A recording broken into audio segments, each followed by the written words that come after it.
lagi kanyang hanap-hanapin at lagi kanyang isipin. Hello mga guys, kumusta kayo? Panibagong araw, panibagong video na naman tayo. And sa araw na ito ay isa na naman video ang aking ituturo sa inyo na simpleng gabay o simpleng pamamaraan na makakatulong sa atin. At bago ang lahat, gusto ko lang mag-disclaimer sa mga taong hindi naniniwala at hindi gusto ang mga kagaya nitong video.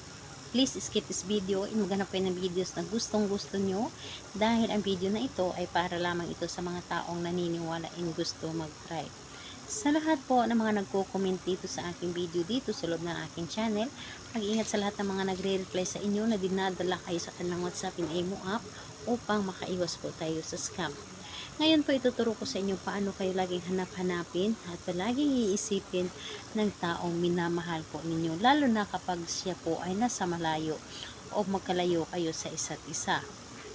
Dito po ay kailangan natin ng ating gagamitin sa paggawa nito. Kailangan mo dito maghanda ng isang maliit na pirasong papel, maghanda ka rin ng kutsara, maghanda ka rin ng baso na babasagin, at tulad po nito ay clear glass po, and kailangan din po natin dito ng panulat. So, yun lamang ang dapat nating ihanda, and kapag handa na yung mga naibanggit ko, kailangan mo lang din dito ihanda ang inyong sarili. Paano nga ba? I-claim mo lang dito sa iyong sarili na gustong gusto mo itong gawin.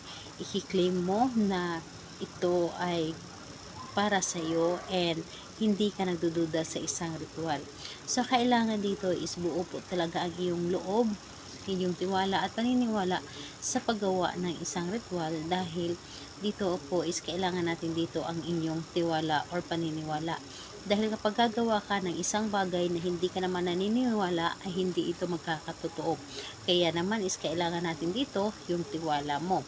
So, ngayon kapag ready ka na, ay pwede mo na itong umpisahan. So, ang gagawin mo lamang dito ay napakadali at napakasimple lamang. Dito sa isang malit na pirasong papel, isulat mo lamang dito ng isang bisis yung kanyang pangalan at apelyido. Isang bisis lamang. So, pangalan niya at apelyido. At kapag naisulat mo na dito sa isang papel, ang papel na ito, ilagay mo lamang dito sa baso. At ngayon po, kapag nailagay mo na dito sa baso, ilagay mo lamang dito sa iyong baba. So, ilagay mo lamang dito at humiling ka. Sabihin mo dito, sa pamamagitan nito, lagi mo akong hanap-hanapin at iisipin, wala kang ibang laman ng iyong puso at isipan kundi ako lamang. Walang ibang laman ang iyong isip kundi ako lamang ang gusto mong makita palagi. Mamahalin mo ako ng higit pa sa iyong sarili. So, dito po ay lahat na pwede mong hilingin dito. And ayun po, dapat with feelings yung pagkasabi mo, yung tipong sinasabi mo ng harap or kaharap siya. And ayun po, pagkatapos mo sabihin lahat ang gusto mong sabihin, sambitin mo dito ng 3 ulit ang kanyang pangalan. Halimbawa, pangalan niya, apelyido, pangalan, apelyido, pangalan, apelyido. And pagkatapos nun, ito ay iyo lamang paluin ng 3 ulit po. Halimbawa, tulad nito. Ayan po.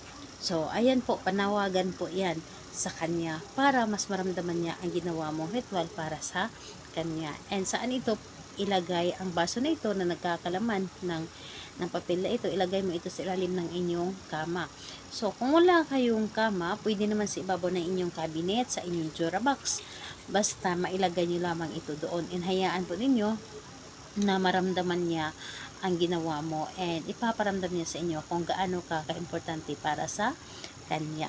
So, kailan ito pwedeng gawin? Gawin ito sa araw ng Tuesday and Friday, dahil yun ang pinakamalakas na araw na gagawa tayo ng mga rituals. And pwede naman ito sa kahit anong araw, basta malakas lamang yung loob mo and pakiramdam mo na gawin mo ito. So, ayun po, salamat po sa inyo.